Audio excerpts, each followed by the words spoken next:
لەم شارەیە لە ڕووی میوزیکەوە لە ڕووی شانەوە لە ڕووی سینەماوە لە ڕووی شێوەکاریەوە چەندین هونەرمەندمان هەبووە لە ڕابردووە کە کاریان کردووە و توانیویانە ئەزمونێکی جوان ببەخشن و هونەرمەندانە دوجار لە ناو خوێندنگاکانە یاخو لە ناوەندە ئەکادیمیە هونەریەکانە توانیویانە دەستێکی باشیان هەبێ و چەندین خوێندکاری باش بتوانن بۆ ئەزمونانی ئەوانە تێپەڕ بن و کارنامەوە بگرن و ئەوانیش سوود ببەخشنەوە. ئەوەی کە گرنگە ئێمە کە باز لە مێژووی شاری سلێمانیەکەین و بوندیاندانی شاری سلێمانیەکەین باسی هونەری شانۆەکەین سەرهەڵدانی شانۆ لە شاری سلێمانیەوە کەی دەستی پێکرد ئەو هونەرمەندانە چۆن کاریان بۆ شانۆ کرد چۆن لە جیهانە هەمیشە کار بۆ شانۆ کراوە چۆن ئەڵێن ئێمە لە یۆنانیەکانەوە کە شانۆ مینبەرێک بۆ گەیاندنی تەواوی گرفت و کێشەکان لە ڕێگەی نواندنی ئەکتەرەکانە و بەرجەستەکردنی کارکتەرەکانەوە و لە لای کورد و لە شاری سلێمانی تۆ چۆن توانیویانە شانۆ بکەن کەی شانۆ سەری هەڵداوە کەواتە ئەمە پێویستمان بە چیە پێویستمان بە سەرچاوەیە پێویستمان بە کتێبێکە لەم بابەتەیە بۆی کە ئێمە ئەگەر گەڕین بە دوای ئەو سەرچاوانەیە بزانی شانۆ لەکوێوە دەستی پێکردووە پێویستمان بە کتێبێکە بە خۆشحاڵی و ئێستا کتێبێک ئامادەیە بە ناوی مێژووی سەرهەڵدانی شانۆ لە شاری سلێمانی لە ئامادەکردنی زۆر بەڕێز کاک بورهان قەرەداخی کە ئێستا ڕاستەوخۆ لە وڵاتی ئەڵمانیا و لەگەڵمانایە کە هونەرمەندێکی ئازی شانۆکارێک کە چەندین ئەزمموی جوانی هەیە لە بواری شانۆ و هونەرەکایەکدا بۆیە ئێمەش ئەمڕۆ گفتوگۆ لەگەڵ کاکبورانەکەین کە ڕاستەوخۆ لە وڵاتی ئەڵمانیا و لەگەڵمانە کاکبوران سڵاو لێبێت زۆر خۆشحاڵین کە ئەمڕۆ ڕاستەوخۆ لەگەڵمانیت.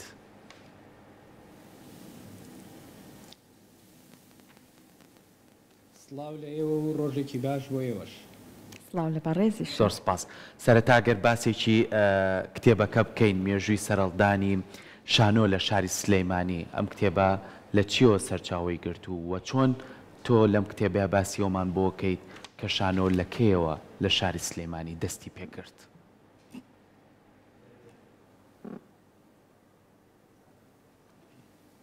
بەڵێ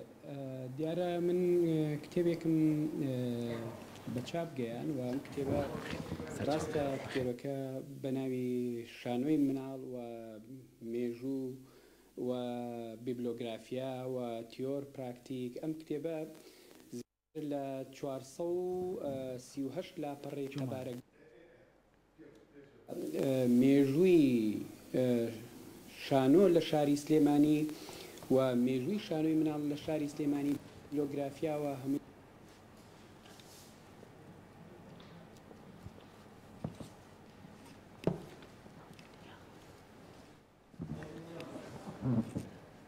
نییە سەوتمان نییە باڵێ وا دیارە کە باڵێ کاک بۆرهان ئەگەر گوێت لە من و سەرکەوە بێ جەنابێت باڵێ پێمان خۆش بوو جەنابێت هەر باسێکی ئەوەمان بۆ بکەی سەرکۆم پرسیاری لە بەڕێزت کرد کە مێژووی شانۆ لە سلێمانی ئەگەڕێتەوە بۆکەی و ئەمە بابەتێکە کە جەنابێت لە کتێبەکە تا تیش کرد خستوێتە سەری پێمان خۆشە باسی مێژووی شانۆمان بۆ بکەی لە سلێمانی باسی ئەومان بۆ بکەی پەیوەندی هۆنەر بەتایبەت شانۆ بە شار و بە شارنشینی و بە دروستبوونی شارەوە چۆنە؟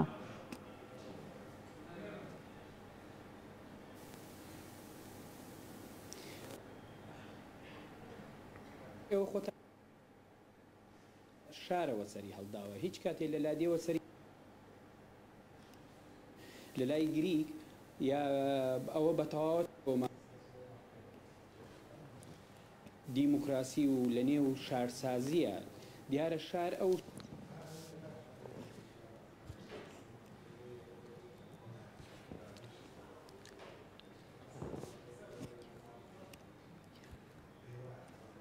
باڵێ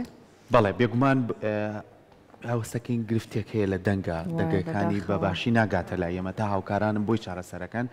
هەمیشە باس لەوا کرێکە لەم شارەیە شانۆ هەر لە سەرەتای دەستپێکردنیەوە بە کۆمەڵێ شانۆگەری و خەڵکانێکی زۆری لە خۆی کۆکردوێتەوە تاوەکو بتوانن لە ڕێگەی ئەم هونەرەوە کێشە کۆمەڵایەتیەکان کێشە سیاسیەکان کێشە ئابوووریەکان ئەو بابەتانەی کە کاریان لەسەر کردووە بۆی کە لە ڕێگەی مینبەری شانۆوە جارێکی تر ئەمە بدەنەوە بە گوێی کاربەدەستان و کۆمەلگا و گرفتەکان چارەسەر بکرێت. ئەنجا لەگەڵ هەمان ئەم بابەتەی کە ئێمە ئەمڕۆ گفتوگۆی لەسەرەکەی وەکو سەرەتاش من ئاماژەم پێیا بوونی ئەو دەستنووسانە یاخو ئەو شانۆگەریانەی کە هەبووە لە ڕابردوو لە شای سلێمانی هەمویان ناوەکانیان کۆ بکرێتەوە و شانۆکان باسی لە چی کراوە. کاک بوران منەگەڕێمەوە لای تۆ ئەگەر ئێسای دەنگەکەت باش بێت ئێمەش بە باشی جۆمان لە تۆ نەبوو باسێکی کتێبەکەمان بۆ بکەیت و هۆوی منیش باسم کرد تا چەند لە کتێبەکە تا ڕنگدانەوەی هەیە.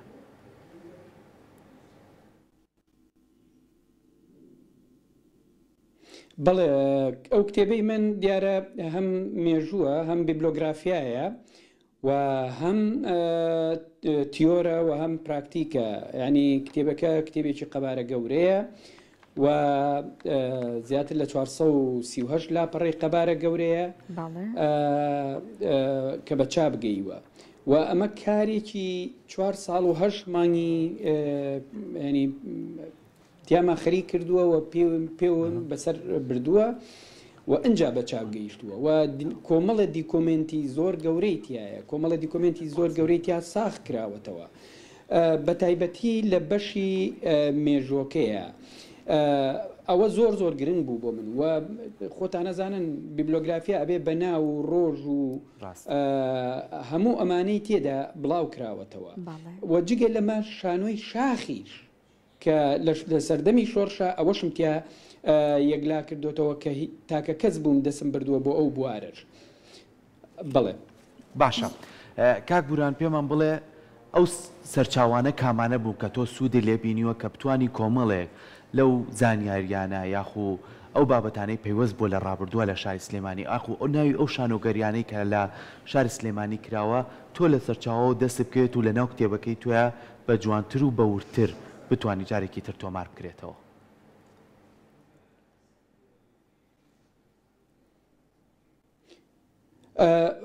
بەدڵنیایی من ماوەیەکی زۆر لە ناو کتێبخانەی گشتیە لە ناو کتێبخانەی ئەوقافە بە دوای ئەو دیکۆمنتانە گەڕاوم لە ڕۆژنامەی پێشکەوتن لە ژین لەم ڕۆژنامانە کە ئەو سەردەمە بوونیان هەبووە و هەموویم هەڵاوەتەوە و گەڕاوم بە دوایە. بۆ نمونە ئەگەر قسە لەسەر ڕەوتی شانۆ بکەین لە سلێمانی بە تایبەتی لە کۆتایی سەدەی 19ەوە دەست پێەکە و سەرەتایی ڕەنگڕووەکەی بە کۆمەڵێک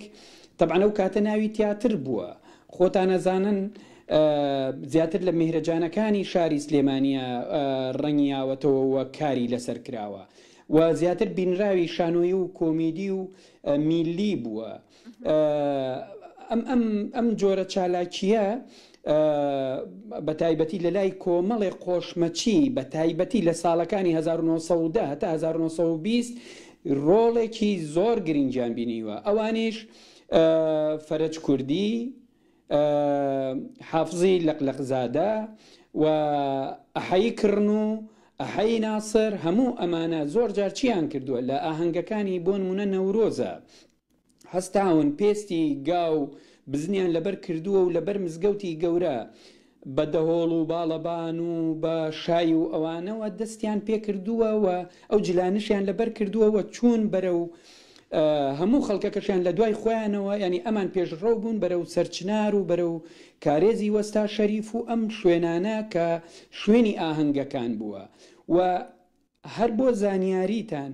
کە کاتێک یەکێک لەمانە بەم پێستە مانگایە یا پێستە بزنەوە چۆتە سەرشانی ئەوی تر لێرەوە گۆران لە شعری جریوە و هەڵبەستە ئەڵێ شانوو واتە شان و مل لە شان و ملەوە لەوێوە یا شای نوێ بە دوو مانادێت لێرەوە وشەی شانۆ ئەکەوێتە ناو نێوەندی کەلتوری کوردیەوە واتە یەکەم کەس گۆران ئەم وشەیەی داهێناوە لە چیشەوە وەریگرتووە وەگوتم لەوەی کە ئەو ئەکتەرانە چوونەتە سەرشانی یەک و بە دەهۆڵ و زوڕنا بە باڵەبان خەڵکەکە بە دوایانە ڕۆیەوە و ئەیتر چەندین بینراوی خۆش و چەندین یاری خۆش و کاتێکی خۆشیان دروست کردووە بۆ خەڵکەکە. ئەمە هەتا 1920 لە 1920 تا و بەدواوە ڕەوتی شانۆ ئەپێنێتە کات ینی قۆناغێکی تر. بۆ نمونە لە 1922 قەراڵیچە لە ئەسحابەسپی جوولەکەی کۆڵجێر هەر لە ئەسحابەسی پێشکەشەکرێ لە گەراجێکە و خەڵک ئیتر یەنە نزیکی و باڵی لی کۆ بنەوە و کاتێکی خۆشی لەگەڵا بەسرە بن. ئێوە خۆتان نەزانن شاری سلێمانی شارێکی کەلتوریە، شارێکە لە 1970 سینەما هاتۆتە ناوی بەپیل ئیشی کردووە لە خانەکەی شێخ ئەحمەد لە سابوونکەران و ئەمانە هەمووی کاریگەری هەیە لە 1927 بۆ نمونە کۆمپانیای بیبسی و لیمۆ و سیفۆن دانراوە لە سلێمانی شارێکی مۆدێرن بووە، شارێک بووە زێرابی هەبووە بە مانای شار بووە. بۆیە ڕوتی طبعاً خۆتان نەزان لە 29 کارەبا هاتوۆتە سلێمانی، کارەبا گۆڕانکاریەکی گەورە ئەکا لە شارەکەیە. بۆیە سلێمانی وەک شارێکی مۆدێرن لە دروستبوونی قوتابخانەکانەوە بە تایبەتی لە 1926 کە عیلم و جەهل لەکرێ لە قوتابخانەی ئەوەڵ لە سەردەسی فواد ڕەشید بەکرد و چەند کەسێکی تر ڕوتی شانۆ دەست پێیەکە لە 1928 و 29 ئەوانە شانۆی ئیشەکانی شکسپیر لە سلێمانیان نمایش کراوە. مەکتەبی کچان لە 1926 لە قوتابخانەی زەهرا لە سلێمانی دروسە بێ، واتە شارێکە بەمانایی وشە شارێکی مۆدێرن بووە. بۆیە بزوتنەوەی شانۆی لە سلێمانی ڕۆڵێکی هێجگار گرنگی بینیوە و ئەگەر ئەوەشم لەبیر نەچێت کاریگەری تیمەکانی ئینگلیز و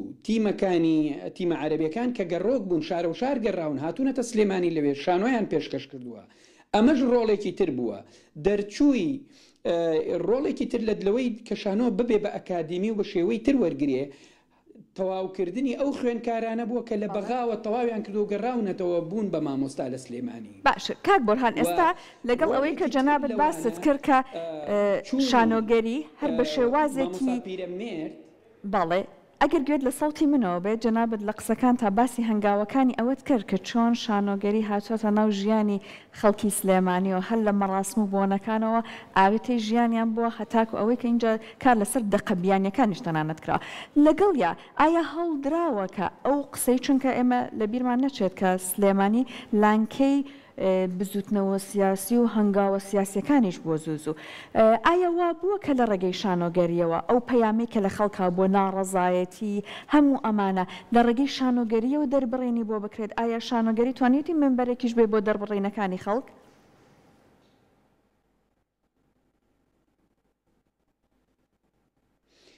بەڵێ بە دڵنیایی ئەتوانم چەند نمونەیەکی زۆر زیندوو بێنمەوە و هەر شانۆیی عیلم و جەهل یان نیرۆن طبعاً هەر بۆ زانیاریتان شانۆیی نیرۆن کە پێشکەش کراوە بە پارەی شانۆیی نیرۆن لە 1926 هەژدە ئامێری موزیکە کرێ یەکەم تیمی موزیک لە سلێمانی لەسەر دەستی ئەو شانۆیەوە دروسە بێ. شانۆی عیلم و جەهل باز لە خوێن و خوێنەواری و ڕۆشنفکری و جیاوازی نەکردن و ئەمانە کردووە. بۆیە شانۆ لە پەنای ڕەوتە سیاسیەکەیە لە پەنای ڕەوتە کۆمەڵایەتێکەیە زۆر بەرەو پێشچووە. عیلم و جەهل شانۆیەک بووە لە ماڵی شێ مەحمووی مەلیکە پێشکەش کراوە، یعنی ماڵەکەی خۆی بووە بە شوێنی نمایشکردنی شانۆی 3 ڕۆژ نمایش کراوە و هەر بۆ خۆشی ئەمە ئەگەرمەوە. طبعاً ماڵەکانی جاران حەوزێکی لە ناوە بووە فوارەی تیا بووە جوولەکەیە کەوتۆتە ناویەوە یعنی ئەوەش بووە بە ویان زانیوە ئەمە بەشێکە لە ناو شانۆیەکە ینی بینراوێکە لە شانۆیەکە ینی بۆتە جێگەی پێکەنین و خۆشی. شانۆی لە ڕێی نیشتیمانە لە 1946 هەر ئەمە بۆ ئەوەی بزانی شانۆ چەند تێکەڵ بووە بە ژیانی خەڵک کە لە ئامادەکردنی ڕەفیق چالاک بووە و دەریێنانی ڕەفیق چالاک بووە لە قوتابخانەی گۆیژە باربۆی پارەی کردووە بۆ کارەساتی بوومەلەرزەکەی خەڵکی پێنجوێن، یعنی کە ئەو کاتە کارەساتێکی گەورەی ناوەت با بڵێن ڕووی لە خەڵک کردووە و خەڵک ماڵی وێران بووە، خەڵک زۆر مردووە، شوێنیان نەبووە. بۆیە ئەم شانۆیە لە ڕێی نیشتیمانە یەکەم شانۆییە کە لە سلێمانیشەوە چووە بۆ هەولێر لەوێش چەند ڕۆژێ پێشکەش کراوە 200 دیناری لە هەولێر کۆ کردوێتەوە هێناوێتەوە بۆ یعنی هەم وەک بار بۆ ئەو کارەساتە و ئەو لێ قەوماوانی خەڵکی پێنجوێن. بۆیە شانۆ بە بەردەوامی ڕوویەکی سیاسی، ڕوویەکی کۆمەڵایەتی، ڕوویەکی سایکۆلۆجی، هەموو ئەم ڕوویەکی پەروەردەیی شانۆی ئێمە لە قوتابخانەوە بە تەواوەتی بڵێم شانۆی ئێمە لە قوتابخانەوە هەنگاوی ناوە، واتە شانۆیەکی فێرکاری و پەروەردەیی بووە. گەرچی زۆریش شانۆکانمان شانۆی ینی بابەتەکانی بابەتی گەورە بوون. زۆر باشە. کاک بوران پێمان خۆشە باس لەوە بکەین کە بزانین ئەگەر گوێبیستی من بیت. بەڵێ کاک بوران باسی ئەومان بۆ بکە یەکەم فستیڤاڵی شانۆ لە شاری سلێمانی کەی بوو و دوای ئەوەش پەیمانگای هونەرە جوانەکان لە سلێمانیە تا چەند ڕۆڵی هەبووە لەوەی کە هەمیشە شانۆ بە زیندوێتی بمێنێتەوە و ساڵانە فستیڤاڵی تایبەت لە بواری شانۆیە بکات و خوێندکار لەو بوارەیە پەروەردە بکات.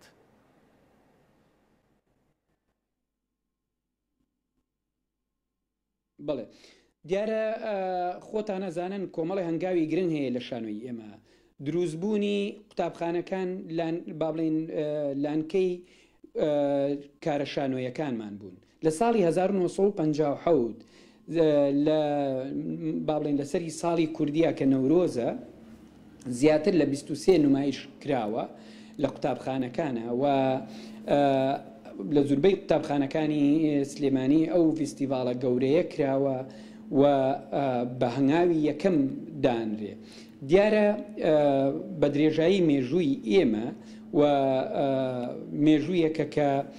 شۆڕش بە دیوێکی ڕوا و ئەدەب و هونەر بە دیوێکی تریە، ینی پارسەنگی یەکیان کردووە. دروستبوونی خۆتان نەزانن ڕۆیشتنی زانکۆی سلێمانی، گواستنەوەی زانکۆی سلێمانی و بردننی بۆ هەولێر وەک سزادانێکی خەڵکی سلێمانی بوو. بەڵام کردنەوەی پەیمانگای هونەرە جوانەکان لە ساڵی 1970 خۆتان نەزانن ئەو بۆشاییەی پڕ کردەوە کە زانکۆی سلێمانی ئەو کاتە دروستی کردبوو کە ڕایگوێزرا. بۆیە دروستبوونی پەیمانگای هونەرە جوانەکان لەگەڵ تیپە شانۆیەکانی و لەگەڵ چالاکی قوتابخانەکان ئێوە ئەوەمان لەبیر نەچێ پێشتر لە هەفتاکانە چالاکی قوتابخانەکانی سلێمانی زۆرترین بەشداری فستیڤاڵەکانی عێراقیان کردووە و هەمیشە یا یەکەم بوون یا دووهەم بوون لە بواری ئەو ئۆپەرێت و شانۆیانەی کە وەک مامۆستا عومەر عەلیەمین و مامۆستا سمکۆناکام و عومەر عەبدوڕەحیم و مامۆستا جیهاد دڵپاک و کۆمەڵێ خەڵکی تر کە هەستاون ئەم چالاکیانەیان کردو، مامۆستا ئەنوەر قەراخی و مامۆستا ویلیەم یوحەنا و هەموو ئەمانە ڕۆڵی گەورەیان بینیوە. بەڵام بە دروستبوونی پەیمانگای هونەرە جوانەکان شانۆ قۆناغێکی ترە بڕێ قۆناغی ئەکادیمیە، قۆناغی ئەکادیمی بوونە، واتە بە شێوەیەکی زانستی خەڵکە خوێنێت، خوێنکارە خوێنێت، مامۆسای لێبێت و ئەمە بووە هۆی ئەوەی کە پەیوەندی پەیمانگا و تیپەکان پەیمانگا و هۆڵە شانۆیەکان زیاتر ببێ و بۆیە زیاتر خەڵک لە دەوری پەیمانگای هونەرە جوانەکان کۆبووەوە. گەرچی بەعز دەیان هەڵمەتی کرد، دەیان مامۆسای لە بەغاوە مامۆسای بەعسی بۆ هێنا و دەیان خوێنکاری لەوێ گرت. من یەکێک بووم لەوانە کە لەسەر دەستی بەعز گیراوم و مدیری مەعهەد کە قەیز بووە خۆی تحقیقی لێ کردوین و هەموو ئەمانە بۆ ئەوەی بزانی ڕەوتی شانۆ و ڕەوتی سیاسی و ڕەوتی کۆمەڵایەتی و ڕەوتی ڕۆشنگەری لە سلێمانی چۆن بووە. بۆیە پەیمانگای هونەرە جوانەکان ئەو فستیڤاڵانەی کە دروستی کرد لە بەغاوە لە هەموو شارەکانی کوردستانەوە بەشداری تیاکرا بووە مینبەرێکی زۆر گەورە لە دوای بەغدا بۆ ڕنگانەوەی کاری تازەگەری و کاری داهێنان لە نێو شاری سلێمانیە. بڵێ سپاست ئەەکەین کاک بۆرهان، سپاس بۆ بەڕێزت بە هیوای هەوڵی جوانی لەم جۆرە کە جەنابەت داوتە و هیوای ڕۆژێکی ئاسوودە بۆ بەڕێزت ئەخوازی.